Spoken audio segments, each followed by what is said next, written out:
కడబూరం రోగలేదు కదా కొంపదీసి.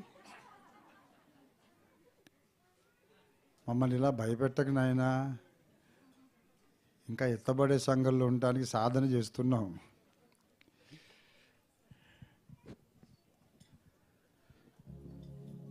B major ఇవ్వు.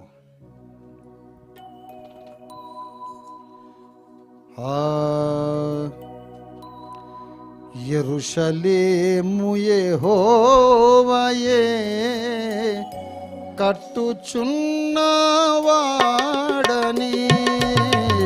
యెరూషలేము యెహోవాయే కట్టుచున్నవాడని, ఇశ్రాయేలీయులను పోగు చేయు వాడని, ఇశ్రాయేలీయులను పోగు చేయు వాడని. దేవునికి స్తోత్రము గానము చేయుటయే మంచిది మనమందరము.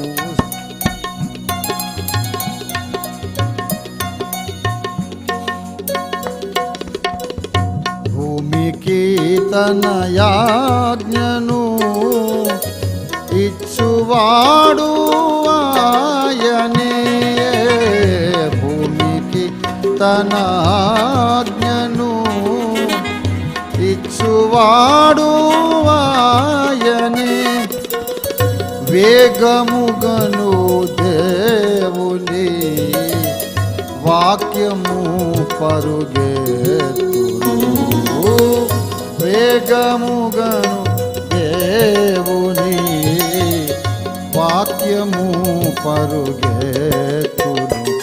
దేవునికి స్తోత్రము గానము చేయుటయే మంచిది మనమందరము స్తుతి గానము చేయుటయే మంచిది. దేవునికి స్తోత్రం. హల్లెలూయా హల్లెలూయా. చిన్న సందేశము అని నేను చెప్పాను, ఎందుకంటే అలా చెప్పినప్పుడల్లా కొంప మునుగుతుంది.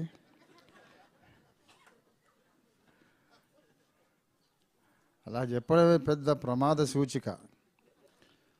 అందుచేత అసలు ప్రసంగమే చేయను, చిన్న మెసేజ్ మాత్రం ఇస్తాను. మరి యెషయా గ్రంథము 51వ అధ్యాయం, యెషయా గ్రంథం 51వ అధ్యాయం మొదటి వచనమే చదువుతాను.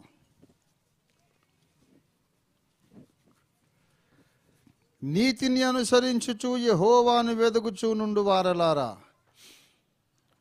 నా మాట వినుడి. మీరు ఏ బండ నుండి చెక్కబడితిరో దానిని ఆలోచించుడి. మీరు ఏ గుంట నుండి త్రవ్వబడితిరో దానిని ఆలోచించుడి. చిన్న మాట మనం ప్రార్థన చేసుకుందాం. ప్రేమ కలిగిన మా మహాపరిశుద్ధ తండ్రి, 2021 సంవత్సరం అంతా మా మీద క్షేమంగా దాటిపోజేసి, ఎన్నెన్నో అపాయములు గండములు దాటించి గట్టెక్కించి మమ్మల్ని క్షేమంగా ఆరోగ్యంగా సజీవులనుగా ఆత్మ సంబంధులుగా నీ ఆరాధకులుగా మమ్మల్ని కొత్త సంవత్సరంలో మొదటి ఆదివారములో ప్రవేశపెట్టినందుకు నీకు స్తోత్రం చెల్లిస్తున్నాం తండ్రి. కరుణగల మా కన్న తండ్రి, ఇంతసేపు ఆత్మతో సత్యముతో మేము నిన్ను ఆరాధించాం. నీ దివ్య శరీరములోని దివ్య రక్తంలో పాలిభాగస్థులమైనాం. నీకు వందనములు చెల్లిస్తున్నాం. లేచి తిరిగి మా ఇళ్లకు వెళ్ళక ముందు ఒక్కసారి మీరు మాతో మాట్లాడి ప్రభు, ఈ సంవత్సరం అంతటి కొరకు, మా మిగిలిన జీవితకాలం అంతటి కొరకు మేము ఎలా నడుచుకోవాలో మీరు మాకు మార్గము చూపించమని, నడుచుటకు బలము ప్రసాదించమని యేసు అతి పరిశుద్ధ నామంలో స్తుతించి ప్రార్థిస్తున్నాం తండ్రి, ఆమేన్. ప్రభునందు నాకు అత్యంత ప్రియులారా, ఒక మహత్తరమైన అంశమును కేవలము మీకు పరిచయం మాత్రమే చేసి ముగిస్తాను. దేవుడు ఈ వచన భాగములో ఎవరితో మాట్లాడుతున్నాడంటే, ఒక్క ముక్కలో చెప్పాలంటే దైవభక్తి పరాయణులతోనే మాట్లాడుతున్నాడు. భక్తిహీనులతో మాట్లాడడం లేదు, లోక సంబంధులతో మాట్లాడడం లేదు, శరీర సంబంధులతో మాట్లాడడం లేదు, నీతిని అనుసరించుచున్న వారితో మాట్లాడుతున్నాడు, యెహోవాను వెదుకుచున్న వారితో మాట్లాడుతున్నాడు. నా మాట వినుడి అంటున్నాడు. నీతిని అనుసరించుచు యెహోవాను వెదుకుచు ఉండు వారలారా, నా మాట వినండి. చెప్పు ప్రభువా, ఏం చెయ్యాలి? ఏంటి నీ మాట, నీ సందేశం ఏమిటంటే, మీరు ఆలోచించుడి. That is the message. ఆలోచించండి, ఆలోచించండి. 2 సార్లు అంటున్నాడు ఆ మాట. ఆలోచన, ఆలోచన, ఆలోచన. మీ మనస్సు ఒక ప్రాముఖ్యమైన అంశం మీద మీరు నిమగ్నము చేయాలి, లగ్నము చేయాలి, కేంద్రీకరించాలి. ఒక విషయం మీద మీరు ఆలోచన నిలపాలి. అదేంటంటే, మీరు ఏ బండ నుండి చెక్కబడితిరో దానిని ఆలోచించండి. Think of your origins. మీరు ఎక్కడి నుండి పుట్టుకొచ్చారో, ఎక్కడి నుంచి మీరు చెక్కబడ్డారో, ఎక్కడ నుంచి మీ ఆధ్యాత్మిక ప్రస్థానం ప్రారంభమైందో మీరు జ్ఞాపకం చేసుకోండి, మర్చిపోవద్దు. అగాపే సంపూర్ణ సువార్త సంఘములన్నిటికీ ఇది ఇవాళ దైవ సందేశం. మీరు ఎందుకు అసలు అగాపే సంఘముగా ఏర్పడినారో మీరు ఆలోచించండి. ఈ భూమి మీద ఎన్నో సంఘాలు ఉన్నాయి. మెయిన్ లైన్ చర్చెస్ అంటాం. కథోలిక్ చర్చ్ ఉండనే ఉంది. కథోలిక్ అనే మాటకు ప్రపంచవ్యాప్తమైన అని అర్థం. Worldwide Christian church. కథోలిక సంఘం అంటే అర్థం ఏంటంటే సార్వత్రిక సంఘము లేక ప్రపంచవ్యాప్త సంఘం. అందులో నుండి విడిపోయినటువంటి ప్రాటెస్టెంట్ చర్చెస్ ఉన్నాయి. First Protestant church Anglican church, దాన్ని లూథరన్ చర్చ్ అంటాం. అందులో నుండి ఇంకొక చీలిక మెథడిస్ట్ చర్చ్. ఆ మెథడిస్ట్ ఆరంభం కావడానికి కొంచెం ముందుగానే బాప్టిస్ట్ మూవ్మెంట్ ప్రారంభమైంది. పర్వతముల యొక్క ఉనికి, సృష్టి ఎప్పుడు జరిగిందో మనం ఎలాగైతే చెప్పలేమో, బాప్టిస్ట్ అనే డినామినేషన్ యొక్క ఎగ్జాక్ట్ ఆరంభం మనం చెప్పలేము. అక్కడక్కడక్కడక్కడ అనేక ప్రాంతాల్లో ముంచడము బాప్టిజమే, బిలీవర్స్ బాప్టిజం అని ఒప్పించబడి అనేక మంది దైవజనులు ఒకళ్ళకి తెలియకుండా ఒకళ్ళు మొదలుపెట్టిన మూవ్మెంట్ తర్వాత సంఘటితమైనారు. అదే బాప్టిస్ట్ మూవ్మెంట్. ఆ తర్వాత కారిస్మాటిక్, పెంటకోస్టల్ చర్చెస్.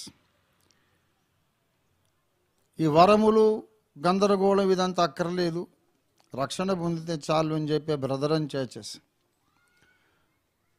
బ్రదరన్స్లోనే ఆ వింగ్లో పరిశుద్ధాత్మ వరములను ఒప్పుకోకుండా క్రీస్తే రక్షకుడిని నమ్మితే చాలు, మిగతా ఎక్స్ట్రాలు మనకు అక్కర్లేదు అనే వింగ్ లోపలికి church of Christ,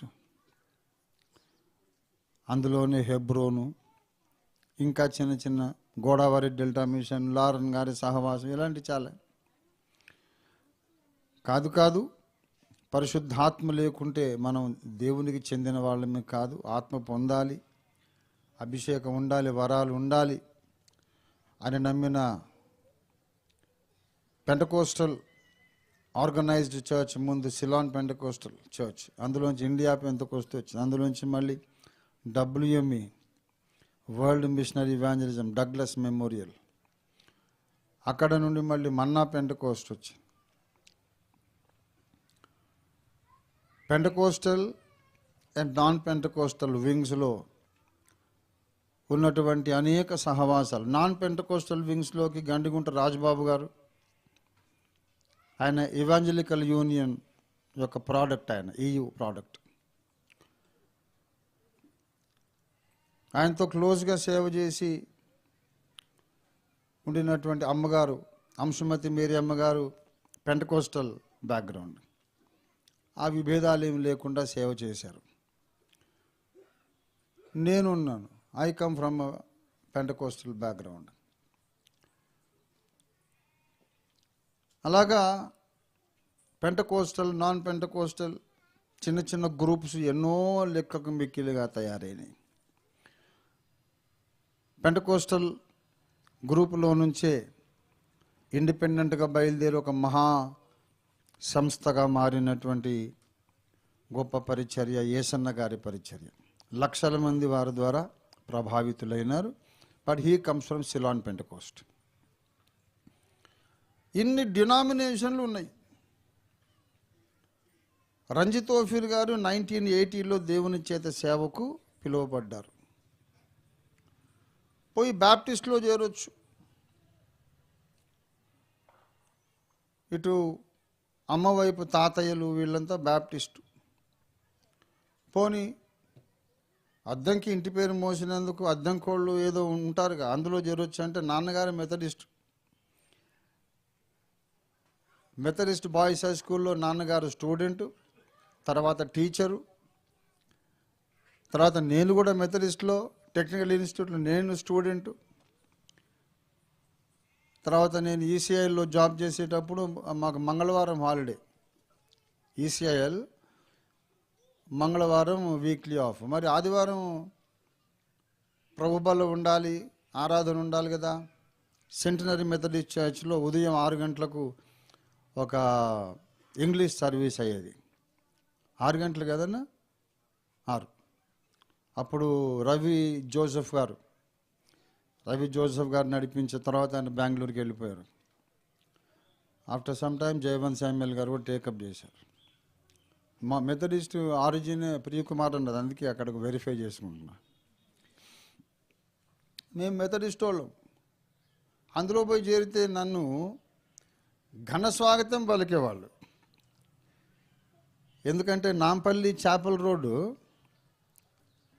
centenary Methodist church ఉంది కదా, ఆ గుడి రికార్డ్స్ మీరు తీసి చూస్తే ఆ పెద్ద చర్చికి శంకుస్థాపన జరిగినప్పుడు అక్కడ రెవరెండ్ అద్దంకి ఏబ్రహాం గారు, మా తాతగారే. అంతకుముందు మూన్ మెమోరియల్ హాల్ అనే చిన్న చర్చ్ ఉండేది, అది సరిపోవటం లేదు, పెద్ద చర్చ్ కడదాము అని కమిటీ. అది పెద్ద ఆర్గనైజేషన్, అది ఒక్కరితో ఏ పని జరగదు. అయితే కమిటీ ముందు ప్రపోజల్ పెట్టి అప్రూవ్ చేయించి అసలు ఫౌండేషన్ స్టోన్ వేయించినప్పుడు the church was being led by reverend Addanki Abraham, my grandfather. చాలామంది ఓఫీర్ నువ్వు మంచి బోధకుడివి, మంచి ప్రసంగికుడివి, ఏదైనా ఒక చిన్న నామినల్గా బైబిల్ కోర్స్ ఏదన్నా చేసేస్తే నేను మెథడిస్ట్లోకి అబ్జార్బ్ చేస్తాము, నీకున్న జ్ఞానానికి టాప్ పొజిషన్కి వచ్చేస్తావు నువ్వు అని పిలిచారు. నన్ను ఇప్పటికీ ప్రేమిస్తారు. I love the Methodist church. నా రూట్స్ అక్కడివి. నువ్వు ఏందయ్యా బాబు గబ్బిలంలాగా నువ్వు అటు బ్యాప్టిస్ట్ అంటే మా ఊళ్ళు అంటావు, మెథడిస్ట్ అంటే మా ఊళ్ళు అంటావు. ఏదన్నా ఒకవైపు ఉండు అని అంటే మరి దేవుడు నన్ను అట్లా చేశాడు, మరి ఏది అబద్ధం కాదు.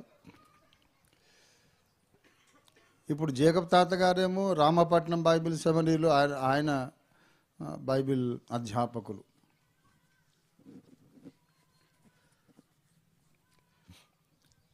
ఈ మెథడిస్టు కొంతకాలం అయినాక 2కు చీలిపోయింది.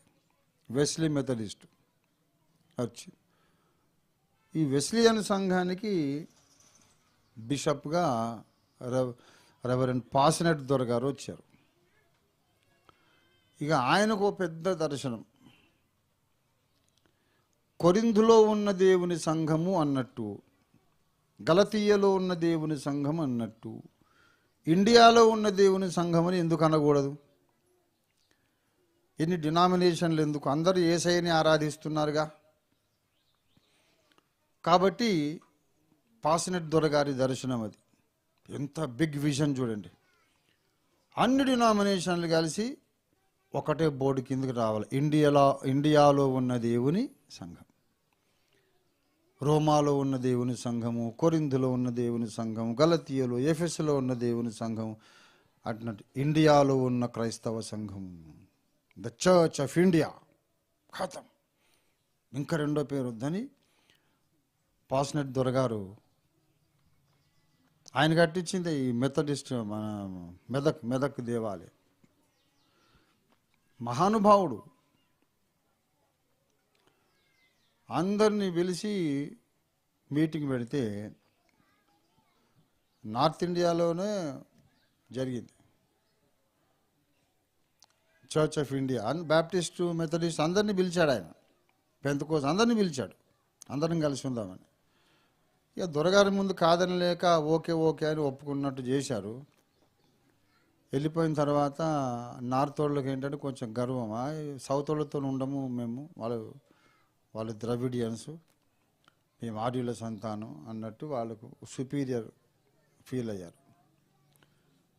వీళ్ళు తిక్కరేగి మరి మేము మీకు అక్కర్లేకపోతే మీరు కూడా మాకు అక్కర్లేదు అని అంటే, అప్పుడు చర్చ్ ఆఫ్ ఇండియా అనేది రెండుగా మళ్ళీ స్ప్లిట్ అయ్యి church of South India, church of North India అయింది. ఇప్పుడు సిఎస్ఐ అంటామే, చర్చ్ ఆఫ్ సౌత్ ఇండియా. నువ్వు ఎంపీ యూపీ అక్కడ పోతే చర్చ్ ఆఫ్ నార్త్ ఇండియా, అది సిఎన్ఐ ఉంటుంది.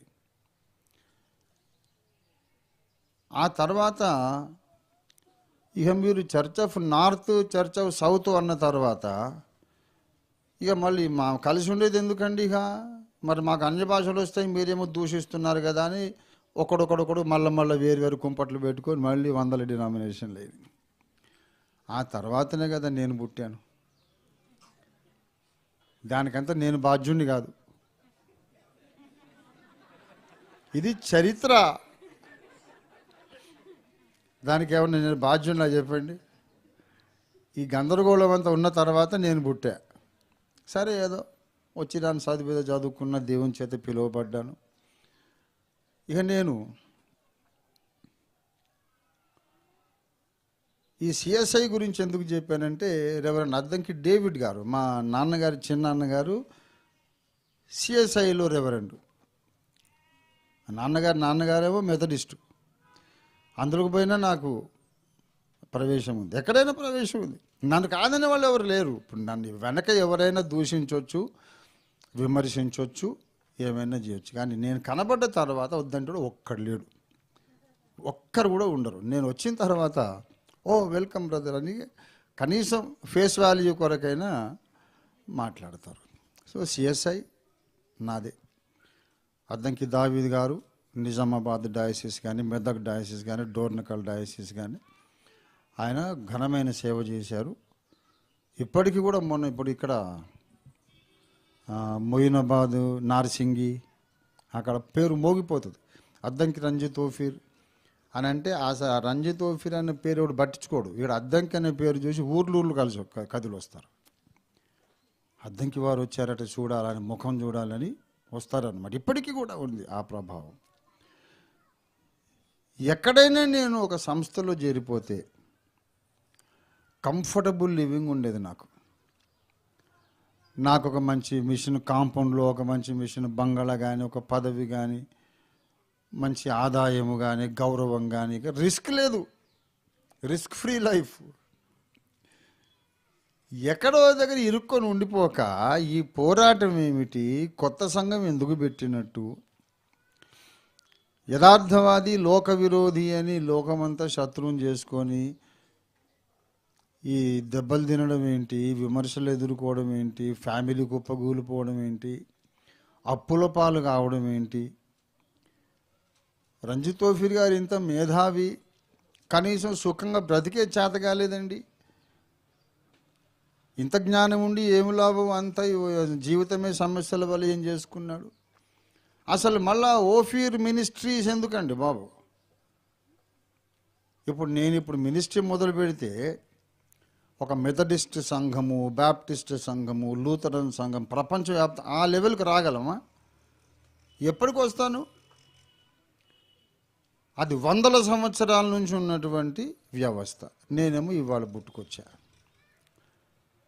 అసలు ఎందుకు మనం ఒక సపరేట్ చర్చ్ కావలసి వచ్చింది? Why was it inevitable to become a separate entity, separate congregation, separate denomination? అంటే మనకు ప్రేమ లేదా? ఎవరితో కలిసి ఉండలేమా మనం? నేను గర్విష్ఠినా? పెద్దలను గౌరవించే మనస్సు లేదా? నేను అలాగుండాలా, నా పేరు నాకు ఉండాలనే మనిషినా నేను?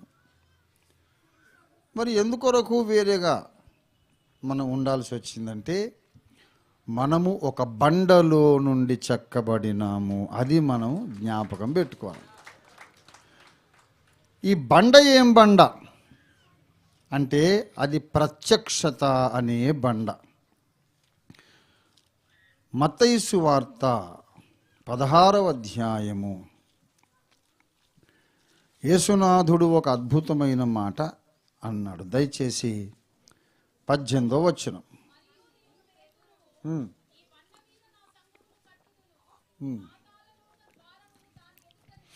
మరియు నీవు పేతురువు, ఈ బండ మీద నా సంఘమును కట్టుదును. ఈ బండ మీద అంటే ఏ బండ మీద? బైబిల్లో ఆ బండ క్రీస్తే అనే మాట ఉంది, కానీ ఆ మాటను ఇక్కడ మనం అన్వయించడానికి వీలు లేదు. 1 కొరింథీ పత్రిక 10వ అధ్యాయము 4వ వచనం. అందరూ ఆత్మ సంబంధమైన ఒకే పానీయమును పానము చేసిరి, తమ్మును వెంబడించిన ఆత్మ సంబంధమైన బండలోనిది త్రాగిరి, ఆ బండ క్రీస్తే. ఇప్పుడు చెప్పండి, మత్తయి సువార్త 16వ అధ్యాయము 18వ వచనములో దేని మీద సంఘమును కడతానన్నాడు యేసయ్య? ఏమండి? బండ మీద.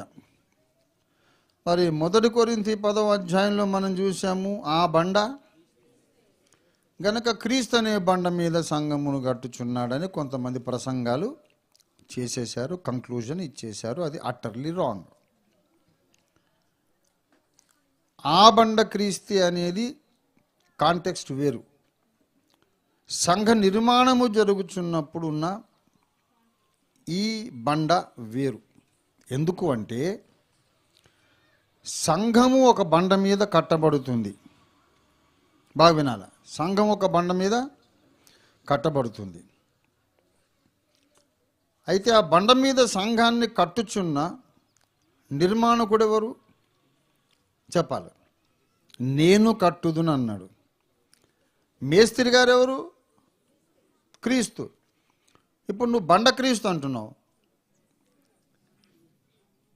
మేస్త్రిగా ఉంటేనేమో బండగా ఉండలేడు, బండగా ఉంటేనేమో మేస్త్రిగా ఉండలేడు. నిర్మాణపు కార్యక్రమం చేస్తున్న శిల్పకారుడుగా, నిర్మాణకుడుగా ఉండి నేను కట్టుచున్నాను ఈ బండ మీద, నేను కట్టుచున్నాను ఈ బండ మీద అంటే నేను కానీ ఏదో బండ, ఇంకొకటి ఏదో ఉన్నది. క్రీస్తు అనే బండ ఉన్నాడు. ఆయన ఇప్పుడు నిర్మాణకుడి హోదాలో ఉన్నాడు. క్రీస్తు అనే బండ ఏ హోదాలో ఉన్నాడు? నిర్మాణకుడి హోదాలో ఉన్నాడు. ఆయన ఇంకొక బండను వాడుకుంటున్నాడు, పునాదిగా వాడుకుంటున్నాడు. Is that clear? నిర్మాణకుడైన బండ ఆయన క్రీస్తు తాను కట్టుచున్న సంఘానికి కింద బలమైన పునాదిగా ఇంకో బండను వాడుకుంటున్నాడు. ఆ బండ ఏంటంటే దేవుడు బయలుపరచుట అనే బండ. 17వ వచనం చూడండి, మత్తయి 16:17. అందుకు యేసు, సీమోను బర్యోనా, నీవు ధన్యుడవు, పరలోకమందున్న నా తండ్రి ఈ సంగతి నీకు బయలుపరచనే గాని నరులు నీకు బయలుపరచలేదు, ఈ బండ మీద నా సంఘమును కట్టుదును. దేవుడు బయలుపరిచాడు. ఈ బయలుపరుచుట అనేది తెలుగు, ప్రత్యక్షత అనేది సంస్కృతం. దీన్ని రెవల్యూషన్ అంటాం ఇంగ్లీష్లో. మరుగైన ఆధ్యాత్మిక మర్మమును మామూలు మానవ నేత్రానికి కనిపించని సంగతులను దేవుడే పూనుకొని జోక్యం చేసుకొని మన కళ్ళ ముందుకు తెచ్చుట, కనిపించేటట్టు చేయుట అనే ప్రక్రియ పేరు ప్రత్యక్షత అంటాం. గనక క్రీస్తు అనే నేను దైవ ప్రత్యక్షత అనే బండ మీద నా సంఘమును కట్టుచున్నాను. The church is built upon the rock of revolution. మనకు ఒక రెవల్యూషన్ వచ్చింది. That's why we are a separate church. It cannot be otherwise. It cannot be otherwise. ఎందుకయ్యా వేరే సంఘం ఉన్న దాంట్లో కలవచ్చు కదా అంటే, కలవకుండా ఉండేందుకు మాకు టన్స్ ఆఫ్ రీజనింగ్ ఉంది. Deadly serious affair, deadly serious topic ఇది.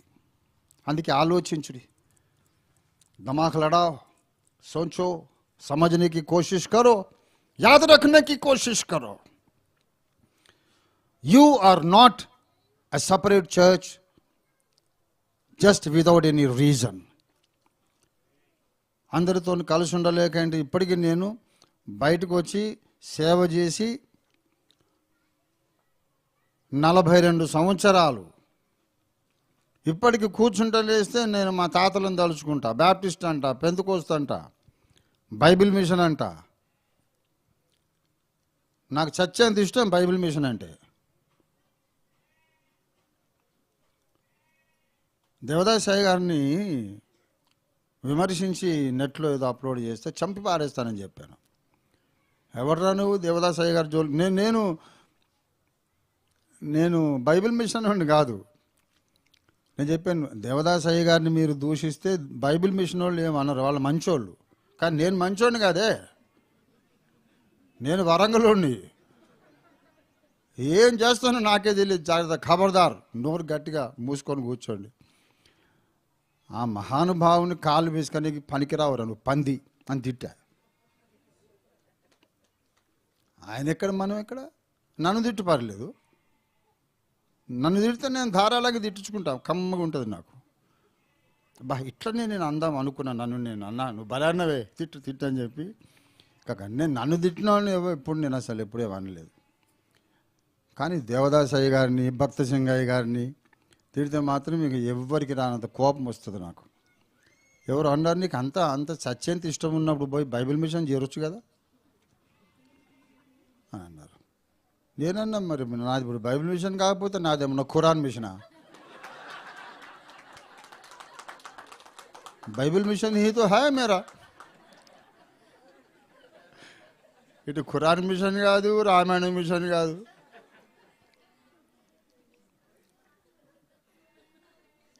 నేను కులం అనేది వచ్చినప్పుడు నువ్వు మాదిగ అయితే నేను మాదిగా, నువ్వు మాల అయితే నేను మాల, నువ్వు బ్రాహ్మడు అయితే నేను బ్రాహ్మడు, నువ్వు రెడ్డి అయితే నేను ఓఫీర్ రెడ్డి, నువ్వు బ్రాహ్మడు అయితే నువ్వు ఓఫీర్ శాస్త్రి, మీరు కమ్మోళ్ళు అయితే నేను ఓఫీర్ చౌదరి. నువ్వేదైతే నేను అది. ఎందుకంటే ఈ చౌదరి, రెడ్డి, మాల, మాదిగ మొత్తం అంతా ఆదాం బ్లడ్డే కదా, ఎక్కడ నుంచి చూడిపడది వేరే. కాబట్టి నాకు అసలు అది కులాలనేది ఐ సింప్లీ డోంట్ రికగ్నైజ్. నువ్వేదైతే నేను అది అన్న డినామినేషన్ కూడా, మీరు ఏదైతే నేను అది.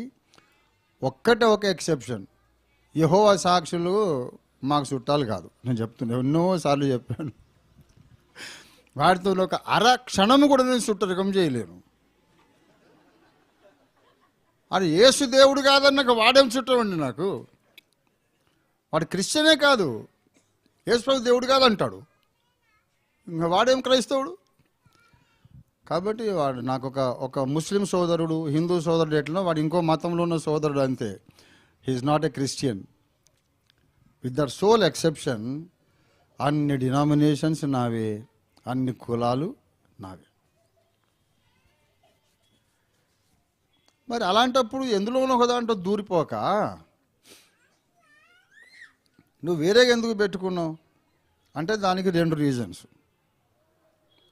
ముందు ఒట్టొట్టి రీజన్ చెప్తా, తర్వాత గట్టి రీజన్ చెప్తా.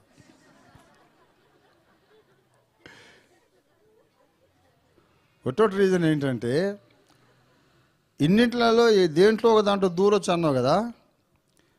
ఎందుకు దూరలేదంటే, నేను దేంట్లో దూరినా సరే నువ్వు దాంట్లో దూరలేదంటావు. మళ్ళీ మెథడిస్ట్లో దూరినా అనుకో, నువ్వు బ్యాప్టిస్ట్కి దూరలేదు అంటావు. బ్యాప్టిస్ట్ దూరినా అనుకో, దావీదు తాత సిఎస్ఐ కదా, అందులో దూరలేదు అంటావు. కాబట్టి అందులో దూరలేదు. ఇది ఒట్టొట్టి రీజన్. గట్టి రీజన్ ఏంటంటే, ఈ డినామినేషన్స్ అన్నిట్లోనూ దేంట్లోనూ మనము ఇమడటానికి వీలు లేనంత విశిష్టతను మనకు ఆపాదిస్తూ పరలోకము నుండి వర్టికల్గా ఒక ప్రత్యక్షత మనకు కలిగింది. దేవుని స్తోత్రం కలుగునుగా. ఏ హై అసలీ వజహ.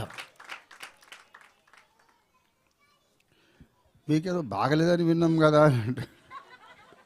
అరే అదంతా ఇంట్లో ఉన్నప్పుడు స్టేజ్ ఎక్కి మైక్ పట్టుకున్న తర్వాత బాగలేకపోవడం అదంతా నైజంతా. ఇక్కడికి వచ్చిన తర్వాత నిన్న జియావుద్దీన్ గారు అన్నారు, ఇంట్లో ఉన్నప్పుడు పలకరిస్తే బోలో జియాబాయ్ క్యార్ అంటూ, మళ్ళీ అదే రోజు మిడ్ నైట్ నువ్వు మైక్ పట్టుకుంటే గట్టిగా మాట్లాడుతున్నావు. ఏంది ఓఫీర్ భాయ్, రంజిత్ భాయ్, నువ్వు ఏంటిది భాయ్ సాబాసలు, वो मोमेंट में आधी रात को क्या होता, मेरे ख्याल से ऐसा ही आके तुम में घुसड़ता. ఇది జియా గారు వింటున్నారు. ఆయన అన్ని క్లోజ్గా ఫాలో అవుతాడు. మన ఐపీబీపీ ఆంధ్ర అధ్యక్షుడు, ऐसा ही आके घुसता है क्या तुम्हारे अंदर, वही तो है ना. ఏసయ్య घुसने के बाद कमजोरियाँ सब भाग जाते. బాగలేడు అనుకున్నప్పుడు కూడా బాణకర్ర బట్టి కూడా నేనే 10 మందిని దుక్కుతా. అప్పుడు స్టేజ్ మీద ఉన్నప్పుడు అందుకే ఎవడు నాతో పెట్టుకోడు. ప్రియులారా, ప్రత్యక్షత అనేది ఒకటి కలిగింది. అదే మనం సపరేట్గా ఉండడానికి ఒక కారణం. ఈ ప్రత్యక్షత మనల్ని ఎలా తయారు చేసిందంటే, ఎవరిలోనూ మనము లీనమైపోవడానికి వీలు లేకుండా నిలబెట్టి, ఒక విశిష్టత ఒక ప్రత్యేకతతో నిలబెట్టి, మిగతా డినామినేషన్లందరికీ సేవ చేసే స్థితిలో మనల్ని నిలబెట్టింది. అందుకే ఇవాళ నేనున్న స్థానంలో నుండి నేను చెప్తున్నాను, అన్ని డినామినేషన్లు నావే. మెథడిస్ట్ నాది, బ్యాప్టిస్ట్ నాది, పెంతెకోస్తు నాది, హెబ్రోన్ నాది, బ్రదరన్ నాది. నాది అంటే వాళ్ళకందరికీ నేను రాజును అని చెప్పుకోవడానికి కాదు, వాళ్ళకందరికీ రాజును నేనని చెప్పుకోవడానికి కాదు. నా సంఘము నాది అంటే ఇవన్నీ నావే. ఎందుకంటే వీళ్ళందరి పాదాలు నేను గడగడం కోసం నావి. వీళ్ళందరి కాళ్ళు గడగడానికి. ఇంతమందికి నేను దాసీనే, ఇంతమందికి దాసీనే. బ్యాప్టిస్ట్ వాళ్ళు రండి మీ కాళ్ళు అడుగుతాను, మెథడిస్ట్ వాళ్ళు రండి మీ కాళ్ళు అడుగుతాను. మీ రాజును అని నా బోర్డు మీకు పెడితే అభ్యంతరం. కాళ్ళు కడుగుతారా అన్న అంటే అభ్యంతరం ఏమి, కడిగించుకోరా, అది ఏదో పిచ్చోడు ఒకడు వచ్చాడు. కాళ్ళు ఎందుకు కడుగుతామంటే మీ కాళ్ళకు చాలా దుమ్మంటింది కాబట్టి. పరలోక ప్రత్యక్షత బదులు భూ సంబంధమైన మట్టితో సిద్ధాంతాలు కట్టుకున్నారు కాబట్టి కాళ్ళు కడగడానికి ఒకడు కావలసి వచ్చింది. మొదటి రాకడలో యేసయ్య శిష్యుల కాళ్ళు కడిగాడు, కడక్కపోతే మీకు నాతో పాలు లేదన్నాడు. రెండవ రాకడకు ముందు కూడా సంఘం అందరూ కూడా కాళ్ళు కడిగించుకోవాలి. 2000 ఏళ్ల సంఘ చరిత్రలో ఈ లోకపు మట్టి సంఘ కన్యక కంటింది. ఈ లోకపు మట్టి షూలమితి సంఘమునకు అంటింది. కడగడానికి కూడా ఎవడో కావాలా. దేవునికి ఏదో ఈ పిచ్చోడు దొరికాడు, ఎల్లరా అందరి కాళ్ళు కడుగు.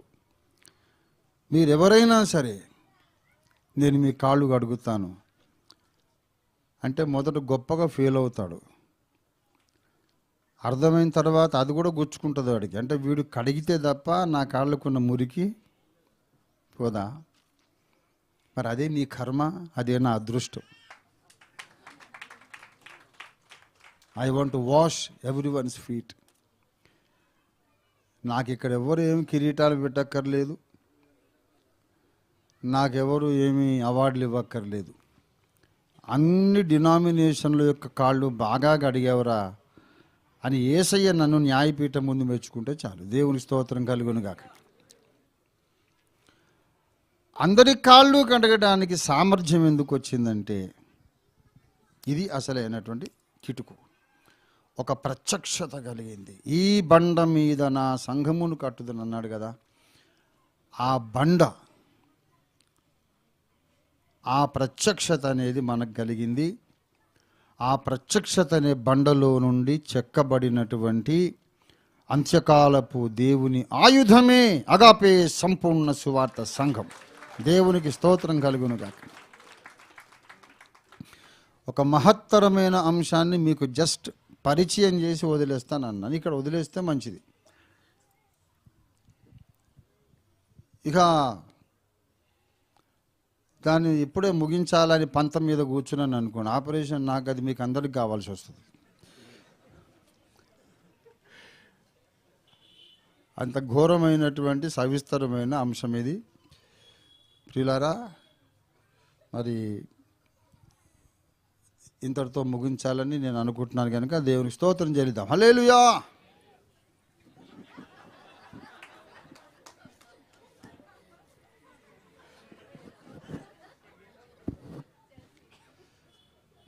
అసలు ముగించాలో లేదు అర్థం కావాలంటే నాకు కొంచెం అరకప్పు ఛాయ్ ఇవ్వాల్సిందే. ఇవ్వండి.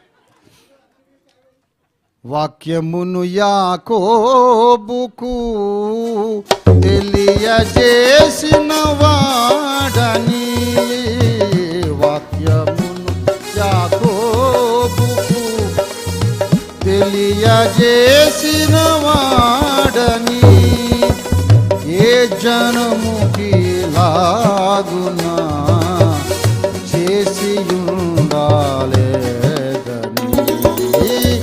ఏ జనముకి లాగునా చేసి దేవునికి స్తోత్రము గానము చేయుటయే మంచిది. మనమందరము స్తుతి గానము చే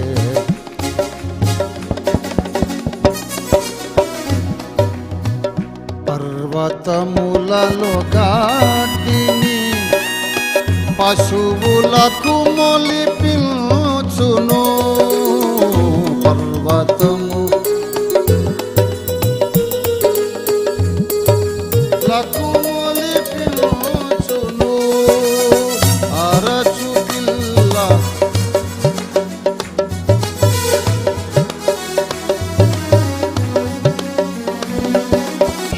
అరచు పిల్ల కాకులకు ఆహారము తాని, దేవునికి స్తోత్రము. మంచిది మనమందరము స్తుతి గానము చేయుటయే మంచిది. వాక్యమును యాకోబు తెలియజేశాడు.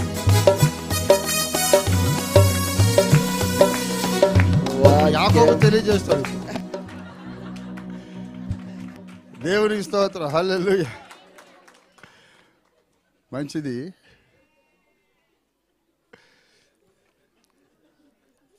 వాక్యమును యాకోబుకు తెలియజేసేశాడు. ఇప్పుడు యాకోబు వాక్యాన్ని తెలియజేస్తున్నాడు.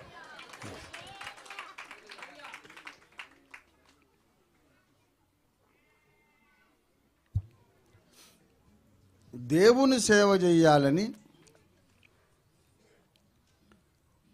జాన్ వెస్లీ గారు మొదలుపెట్టారు, మార్టిన్ లూథర్ గారు మొదలుపెట్టారు, అందరూ ఏసన్న గారు, రాజ్బాబు గారు, అందరూ భక్త్ సింగ్ గారు, అందరూ దేవుని సేవ చేయాలి అనుకున్నప్పుడు, బాగా వినండి, I will close with this point.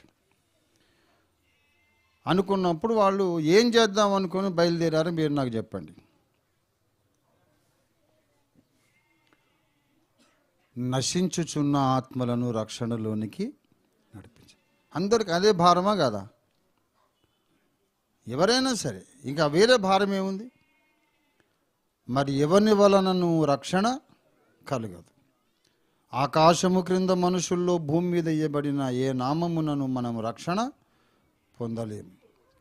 ఈ నామముననే మనము రక్షణ పొందవాలి.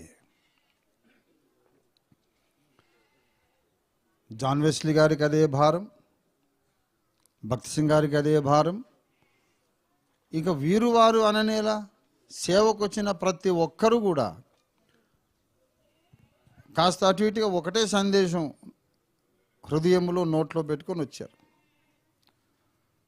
ఆ సందేశాన్ని క్రూడ్గా చెప్పాలంటే మనం చెప్పుకున్న 4:12 అపోస్తలుల కార్యాలు 4:12,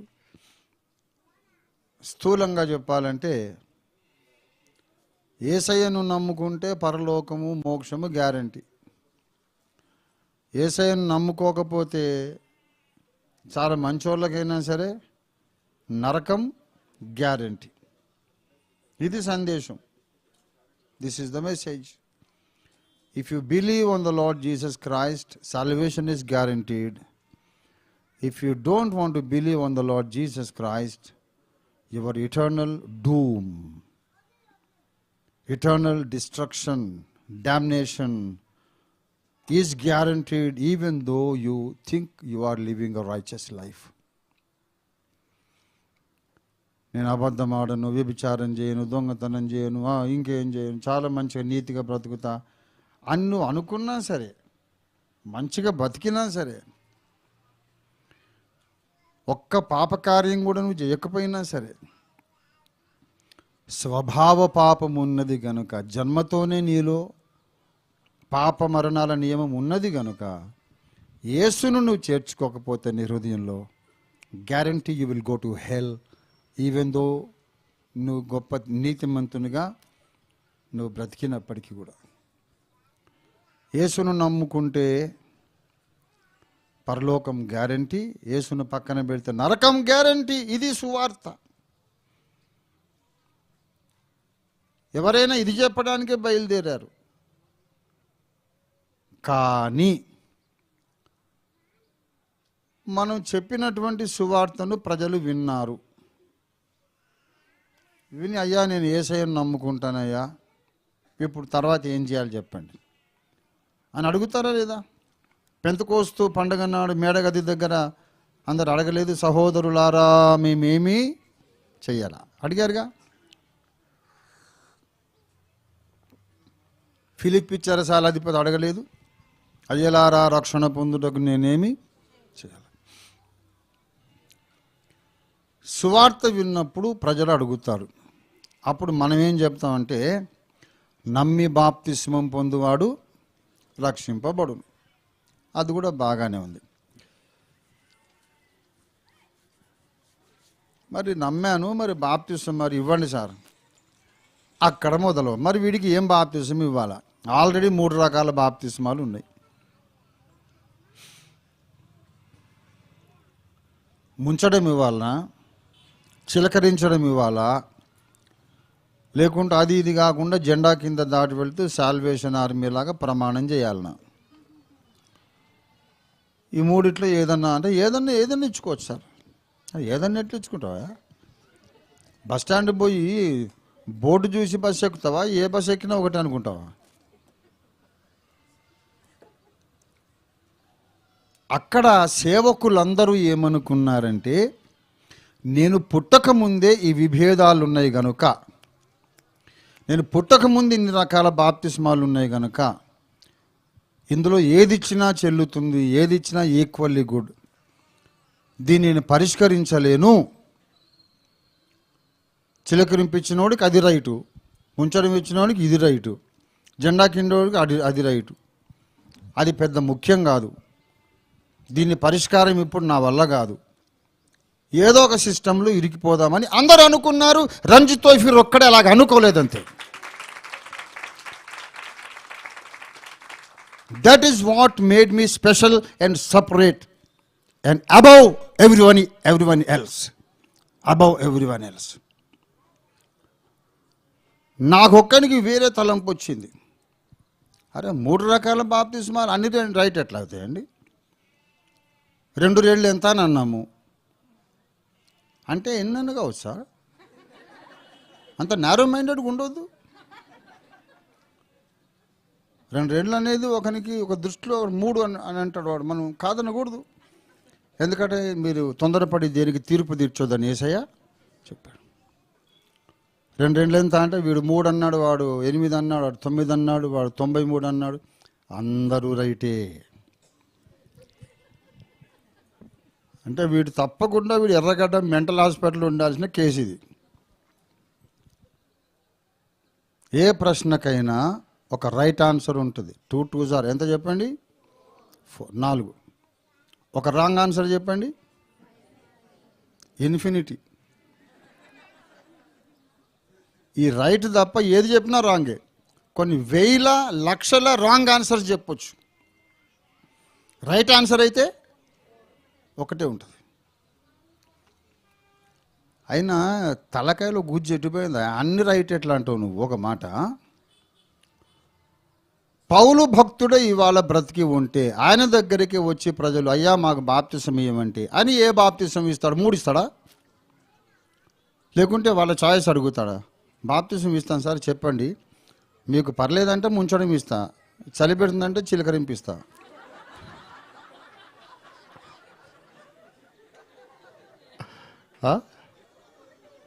అంటాడా? మరి రొంప చేసింది సార్, చిలకరింపు అంటే కూడా కష్టమే. సరే జెండా కింద డ్రై బాప్టిజం, డ్రై ఫ్రూట్ లాగా. Dry fruit is good for health, but dry baptism is not good for salvation. నీటి మూలంగా ఆత్మ మూలంగా జన్మించాలి కదా. డ్రై ఫిష్ లాగా నువ్వు మనుషుల బట్టు జాలరి అవుతావు అన్నాడు, కానీ డ్రై ఫిష్ పట్టొద్దు మనం. ప్రభునందు ప్రియులారా, పౌలు భక్తుడే కనుక ఇవాళ బ్రతికి ఉంటే ఏదో ఒకటి ఇస్తాడు కదా, అదే మనం ఇవ్వాలి కదా. అదేంటో మనం కనుక్కోవాలి. అదే ఓఫీర్ నువ్వు అంత ఇంపాసిబుల్ టాస్క్ పెట్టుకున్నావు, అది సాధ్యం కాదు. ఎందుకంటే అన్ని సిద్ధాంతాలలో వాళ్ళకు అనుకూల వచనాలు ఉన్నాయి, చిలకరింపోళ్లకు సమర్థించే వచనాలు ఉన్నాయి, ముంచడం వాళ్ళకు సమర్థించే వచనాలు ఉన్నాయి. గనక నువ్వు అది ఇది పరిష్కారం చేస్తానని పూనుకోకని నాకు చెప్పారు పెద్దలు. నేను చెప్పాను 3-4 విభిన్నమైన వేరువేరు సిద్ధాంతాలకు అనుకూలంగా వీడికి అనుకూలం కొన్ని వచనాలు, వాడికి అనుకూలం కొన్ని వచనాలు రాసేంత ఫాల్తుగాడు నా దేవుడు కాదు అని నేను చెప్పాను. నా దేవుడు అటువంటి ఫాల్తుగాడు కాదు, అట్లాంటి ఫాల్తు దేవుని నేను నమ్మనని చెప్పిన. ఎస్, అదేంటండి అంత పెద్ద మాట అనేసావంటే బైబిల్ చెప్పింది రా. బెవహూఫ్ 2వ కొరింథీ పత్రిక 1వ అధ్యాయం చూడండి దయచేసి. This is the revolution and this is the rock on which we are being built up. 2వ కొరింథీ పత్రిక 1వ అధ్యాయము 19వ వచనం. మా చేతనగా నా చేతను, సిల్వాను చేతను, తిమోతి చేతను, దేవుని కుమారుడగు యేసుక్రీస్తు అవునని చెప్పి కాదని వాడై ఉండలేదు. ఆయన అవునను వాడై ఉన్నాడు. అవునని చెప్పి కాదని చెప్పి 2-3 రకాలుగా మాట్లాడేవాడు మన దేవుడు కాదు. గనక చిలకరింపోళ్లకు అనుకూలంగా కొన్ని, ముంచడం వాళ్ళకు అనుకూలంగా కొన్ని ఉంటాయి అనేది తప్పు అభిప్రాయము. నా దేవుడు అట్లాంటి ఫాల్తు బైబిల్ను రాయలేదు. రోమాపత్రిక 4వ అధ్యాయములో 3వ వచనంలో లేఖనము ఏమి చెప్పుచున్నది అన్నాడు. అంటే లేఖనం ఏదో ఒకటే చెబుతుంది. ముంచడం బాప్తిస్మాన్ని లేఖనం సమర్థిస్తే చిలకరింపుకు సమర్థింపు ఉండనే ఉండదు. చిలకరింపే కరెక్ట్ అని లేఖనం చెబితే కనుక ముంచడం అనే దాని సమర్థింపు ఉండనే ఉండదు. అలా ఉంటేనే ఆ స్పష్టత, ఆ ప్రామాణికత ఉంటేనే ఈ బైబిల్ దైవ గ్రంథం అవుతుంది. అంత స్పష్టంగా చెప్పగలిగితేనే ఈ బైబిల్లో ఉన్న దేవుడు నా దేవుడు అవుతాడు. ఇది నాకు కలిగిన రెవల్యూషన్. మనం పుట్టకముందు ఎన్ని సిద్ధాంతాలు ఉన్నాయి, వాటిని ఇప్పుడు మనం ఏం చేస్తామంటారు ఈ నాయకులందరూ. అరే పిచ్చిముఖం, మనం పుట్టకముందు ఉన్నాయి రా, మనం పుట్టిన తర్వాత ఉండొద్దు అని నేను చెప్తున్నా. దేవునికి స్తోత్రం కలుగును గాక. మనం పుట్టేసాం కదా మరి. దేవుడు మన కళ్ళు తెరిపించాడు. బైబిల్లో భిన్నవాదములకు, విభిన్నమైన సిద్ధాంతాలకు అన్నిటికీ అనుకూలత బైబిల్లో ఉండదు. బైబిల్ ఏదో ఒకటే చెబుతుంది, మిగతావన్నీ రాంగ్. అట్లా ఎక్కడుందండి? నీళ్లతో నీళ్లలో అని ఉంది కదా, 2 ఉన్నాయి. ఫుట్ నోట్లు ఒకటి. అరే ఫుట్ నోట్లు టాప్ నోట్లు ఇది కాదు బాబు. దానికి ఎక్కడో ఒక చోట పరిష్కారం ఉన్నది. రెవల్యూషన్ అంటే ఏంటో చెప్తున్నాను నేను. ఎక్కడో చోట పరిష్కారం ఉంది. అంటే ఈ జాన్ వెస్లీకి కనపడింది, భగత్ సింగ్ గారికి కనపడింది, నీకు కనపడదా? అవును, ఎందుకు కనపడదు? ఏమండి, ఎవరు సంపూర్ణులు కాదు కదా. వాళ్ళకెవరికి చూపించనిది దేవుడు నాకు ఎందుకు చూపించుండకూడదు? ఎవరికి రాని ప్రత్యక్షత నాకు వచ్చిందంటే అట్లాంటి వానికి నెత్తి మీద 2 కొమ్ములు ఉండాలా, లేకుంటే రెక్కలు ఉండాలా? వాడు మానవుడు కాదా? నాకైతే నమ్మకం, దేవుడు నాకు ఒక గుట్టు, ఒక కిటుకు బయలుపరిచాడు. నీళ్లలోనా నీళ్లతోనా అని ఎక్కడ రాసి ఉన్నదో అది మనకు అర్థం కావాలంటే పరిశుద్ధాత్మ దేవుని జోక్యం ఉండాలి. ఈ సంగతి మనకు చెప్పినవాడు యెషయా ప్రవక్త 34వ అధ్యాయం 16వ వచనం. చూడండి దయచేసి. యెహోవా గ్రంథమును పరిశీలించి చదువుకొనుడి.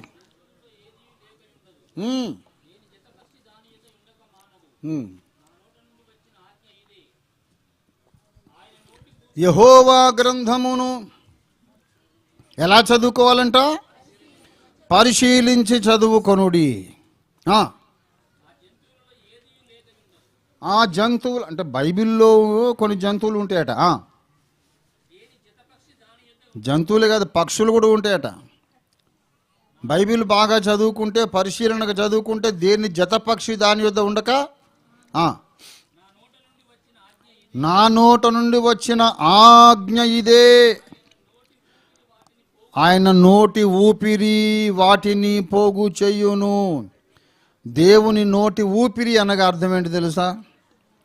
యేసయ్య చనిపోయి తిరిగి లేచిన తర్వాత పునరుద్ధానుడైనాక శిష్యుల దగ్గరికి వచ్చి ఉఫ్ వారి గాలి ఊది పరిశుద్ధాత్మను పొందుడి అన్నాడు. దేవుని నోటి ఊపిరి అంటే పరిశుద్ధాత్మ అభిషేకం అని అర్థం.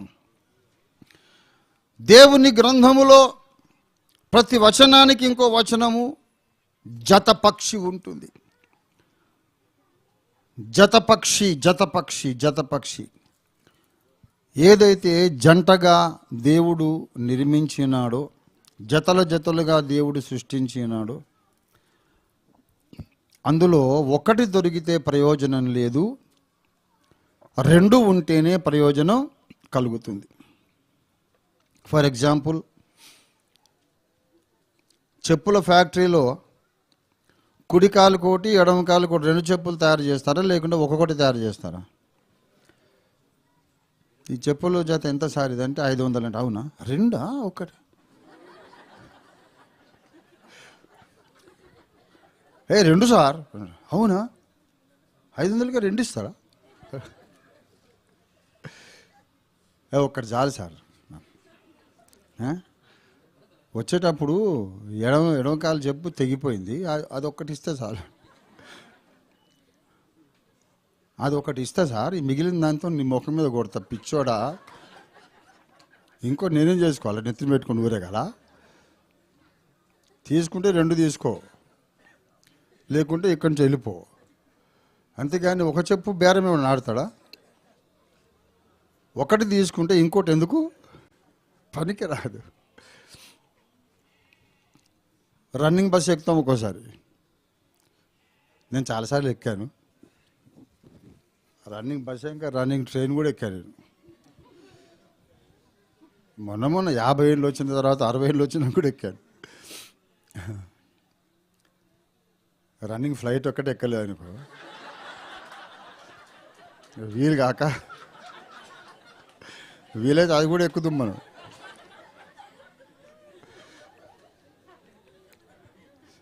సరే,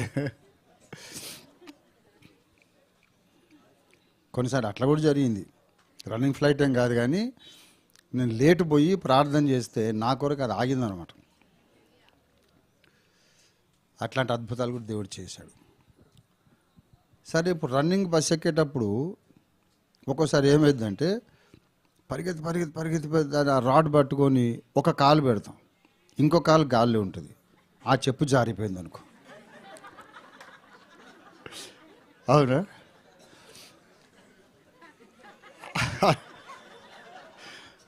ఆ చెప్పు జారిపోయిన తర్వాత ఈ మిగిలిన చెప్పు కాలుకున్న చెప్పుని ఏం చేస్తావు నువ్వు? సార్ 1000 రూపాయలు పెట్టి కొనుక్కున్న సార్, ఒకటి పోతే పోయింది, ఇది 500 అని ఉంటుందా కనీసం?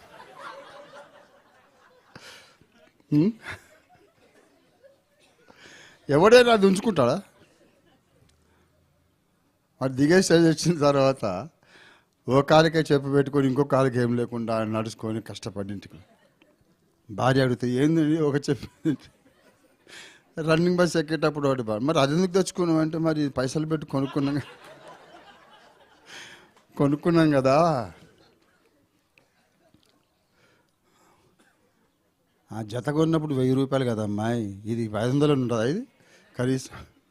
అందుకే తెచ్చుకున్నంటే పిచ్చోళ్ళు మతిపోయినట్టు ఉందండి మీకు. అవతల భార్య అండి, ఆ ఒకటి ఎందుకు పనికి వస్తుంది?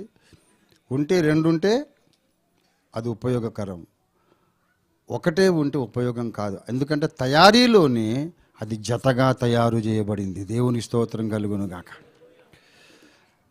అలాగే బైబిల్లోని వచనాలకు ప్రతి వచనానికి ఒక జంట పక్షి ఉంటుంది. అది ఎక్కడుంటుందో తెలియదు. నీకు రోమాపత్రికలో ఒక వచనం, ఆది కాండములో ఒక వచనం, యోవేలు గ్రంథంలో ఒక వచనం, ఎక్కడో ఒక వచనం దొరుకుతుంది. దాన్ని లోతైన అర్థం ఏంటో మనకి ఇంకా అర్థం కాదు. దాంట్లో ఉండే రెవల్యూషన్ మనకు రావాలంటే దీని జతపక్షి ఎక్కడో ఉన్నది, దాన్ని పట్టుకోవాలంటే అది మానవ జ్ఞానంతో చేసే పని కాదు. యెహోవా నోటి ఊపిరి రావాలి. ఎందుకంటే యెహోవా నోటి ఊపిరి చేతనే బైబిల్లోని వచనాలు రాయబడ్డవి గనక ఏ వచనానికి జంట పక్షి ఎక్కడుందో కూడా సమకూర్చే పని యెహోవా నోటి ఊపిరే చేయాలి. పరిశుద్ధాత్మ అభిషేకము ద్వారా ప్రవక్తలు బైబిల్ రాశారు గనక ఆత్మాభిషేకము ద్వారానే ఏ వచనానికి ఎక్కడ జంట వచనం ఉందో ఆత్మదేవుడే బయలుపరచాలి. అలా ఎప్పుడైతే బయలుపరిచి జంట పక్షి దొరుకుతుందో అప్పుడు 2-3 బోధలు ఉండవు. బైబిల్ అంతా ఒకటే బోధ కనబడుతుంది. ఏ రకమైన బాప్తిస్మం కరెక్టో తేలిపోతుంది. జంట పక్షి దొరకాల. నాకు దొరికింది, అది నాకు దొరికింది. దేవుణ్ణి అడిగాను, మరి ఏంటి ప్రభా, నీళ్ళతో అంటాడు ఒకడు, లో అంటాడు ఒకడు, ఏది కాకుండా డ్రై ఫిష్ లాగా ఒకటేమో జెండా కింద అంటాడు. క్యా తో భీ హై, मुझे बताओ इसका हकीकत क्या है, सच्चाई क्या है. నేను పోగు చేస్తాను జత పక్షి, జంట పక్షి. నువ్వు అక్కడ ఇక్కడ కాదు, రోమా 6వ అధ్యాయంలోనికి వెళ్ళు అన్నాడు. అక్కడ చెప్పాడు. రోమా 6వ అధ్యాయంలో బాప్తిస్మం యొక్క గుట్టు తేల్చేశాడు ఆయన. రోమా 6వ అధ్యాయము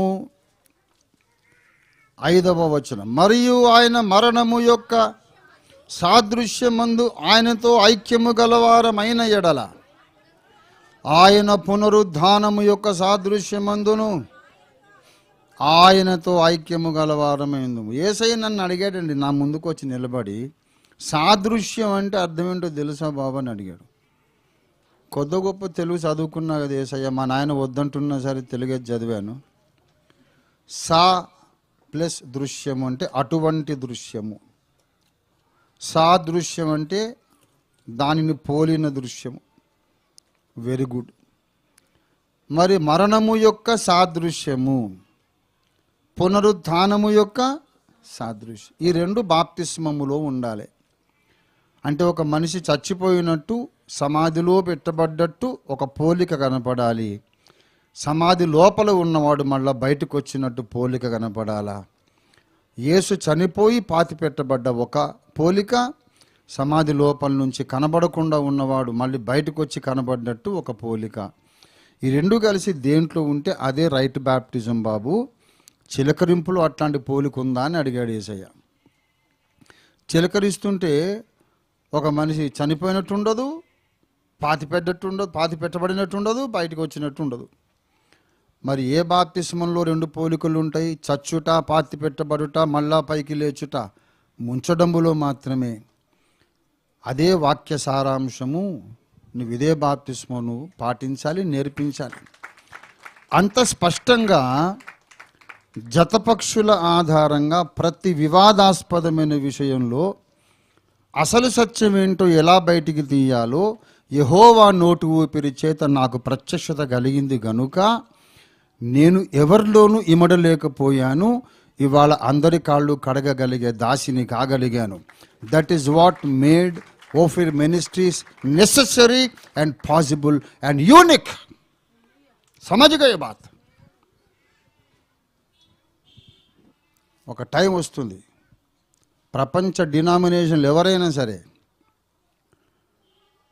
ఓఫిర్ మినిస్ట్రీస్ నుంచి వచ్చిన సందేశము అనే నీళ్లతోనే కాళ్ళు కడుక్కోవాలి.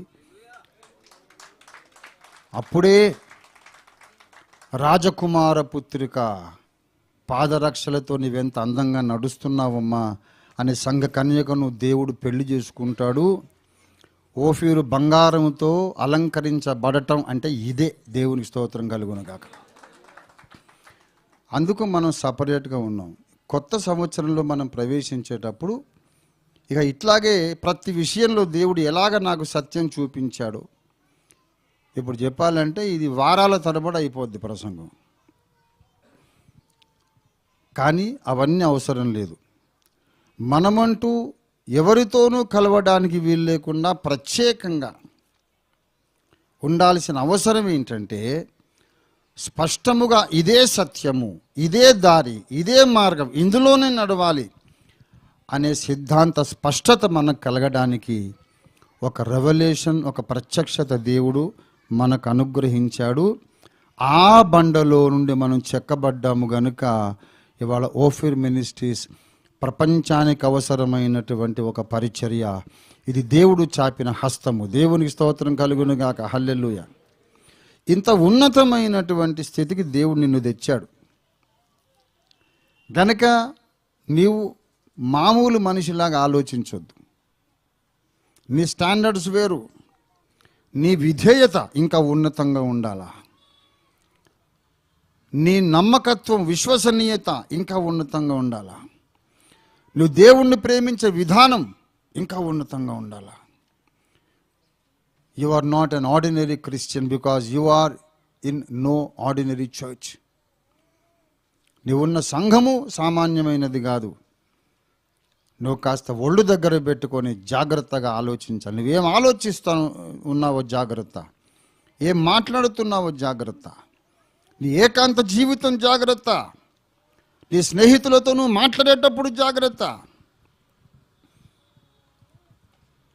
దేవుడు ప్రత్యేకంగా ఒక ప్రత్యక్షత అనే బండలో నుండి చెక్కి నిలబెట్టిన సంఘంలో ఉంటూ నువ్వు ఆ నామకార్థ సంఘాల మనుషుల్లాగా మాట్లాడొద్దు, ప్రవర్తించొద్దు. ఉన్నత బహుమానం పోగొట్టుకోవద్దు. ఒక ఉన్నత స్థానానికి దేవుడు నిన్ను తెచ్చాడు. దానికి తగినట్లుగా ప్రవర్తిస్తే గొప్ప బహుమానము నీ సొంతం అవుతుంది యుగ యుగాల పాటు. ఆషామాషిగా తీసుకున్నావు అనుకో, అందరిలాగా నువ్వు మాట్లాడి అందరిలాగా ప్రవర్తిస్తే దేవుడిచ్చిన ఉన్నతమైన కిరీటాన్ని నువ్వే పోగొట్టుకుంటావు. ఈ కొత్త సంవత్సరం అంతా మనం దేవభక్తి సాధన మీద దృష్టి పెడదాం. ఈ మొదటి ఆదివారము నుండే ఒక తీర్మానం చేద్దాం. నన్ను మార్చు తండ్రి. ఒక ఉన్నతమైన ప్రత్యక్షత అనే బండ మీదకి నన్ను తెచ్చావు. ఉన్నతమైన ప్రత్యక్షత అనే బండలో నుండి నన్ను చెక్కావు. ఇది ఆలోచించుడు అన్నారు. ఆలోచించండి. ఎవరికి రాని తలపు ఓఫీర్ గారికి ఎందుకు రావాలండి? అది వర్టికల్గా వచ్చిన ప్రత్యక్షత. మరి ఆ ప్రత్యక్షత అనే బండ మీద నన్ను పెట్టిన తర్వాత అందరిలాగా నేను ఆలోచించవచ్చా? అందరిలాగా మాట్లాడవచ్చా? ఆషామాషిగా నీ జీవితాన్ని నువ్వు నడిపించొద్దు. నువ్వు ఒక ఉన్నత స్థానంలో ఉన్న వ్యక్తివి. ఉన్నత స్థానంలోనే నీ ఆలోచన ఉండాలి, నీ నడక ఉండాలి. దేవుడిని అడుగుదాం, ప్రభువా నన్ను ఎందుకు ఈ గొప్ప స్థానానికి తెచ్చావో, నీ చిత్తము నేను నెరవేర్చడానికి నాకు జ్ఞానమును బలమును పరిశుద్ధాత్మ శక్తిని దయచేయమని ప్రార్థన చేసి, ఇది మొదలుకొని నేను నా ముందున్న నూతన సంవత్సరం అంతా నేను పిలువబడిన పిలుపుకు తగినట్లుగా నన్ను నేను కట్టుకోవడానికి సహాయం చేయమని ప్రార్థించుకుంటూ ముగించుకుందాం. రండి ప్రార్థన చేసుకుందాం.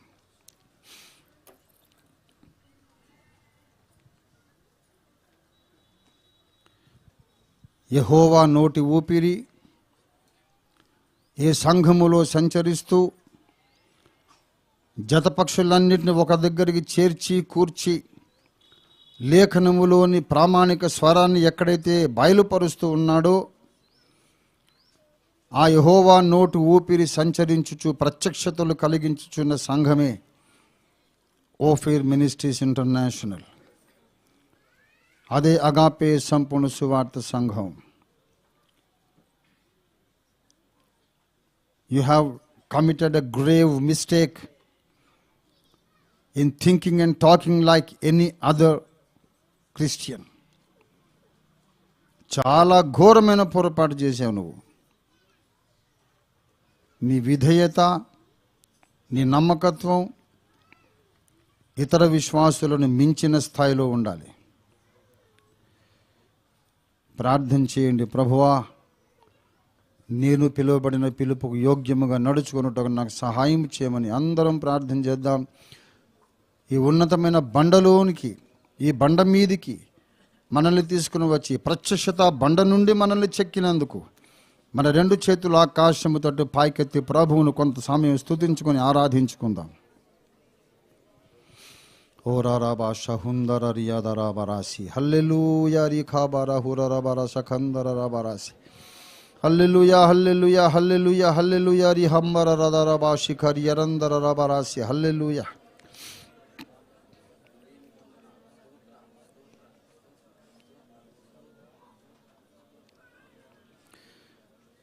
యేసయ్యా నీకు వందనాలు వందనాలు వందనాలు వందనాలు వందనాలు.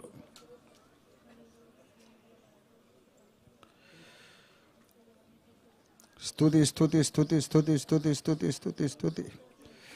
ప్రభువా నీ పరిశుద్ధాత్మను కుమ్మరించునైనా నీ నోటి ఊపిరి చేత మమ్మల్ని సర్వసత్యంలోకి నడిపిస్తున్నందుకు నీకు స్తోత్రం.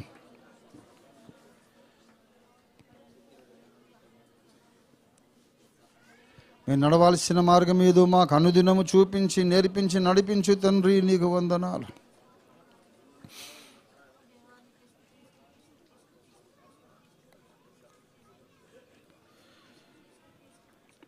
నక్షత్రముల సంఖ్యను ఆయనే నియమించెను. నక్షత్రముల ఆయనే నియమించెను. వాటికనియు చున్నవాడని వాటికనియు స్తోత్రం. పెట్టుచున్నవాడని దేవునికి స్తోత్రము గానము చేయుటయే మంచిది మనందరము. ఓరదబర హుంబరి అరదరాబరాసి. హల్లెలూయా. ప్రార్థన చేసుకుందాం. ప్రేమ కలిగిన మా మహాపరిశుద్ధ తండ్రి, నీ వాక్యం నాలో మాలో ఫలింపజేయండి. ఈ కొత్త సంవత్సరం అంతయును, సంవత్సరాది మొదలు సంవత్సరాంతము దనకును, మా జీవితాంతము దనకును, రెండవ రాకడ వరకును, యుగాంత దినము వరకును ఏ మార్గంలో మేము నడవాలో, మేము అసలు ఎవరమై ఉన్నామో, ఏ బండ నుండి చెక్కబడ్డామో, ఏ గుంట నుండి మేము తవ్వి తీయబడ్డామో మీరు మాకు స్పష్టీకరించినందుకు ఆయనకి స్తోత్రం చెల్లిస్తున్నాము తండ్రి. ఈ వాక్యం నాలో మాలో ఫలింపచేయండి.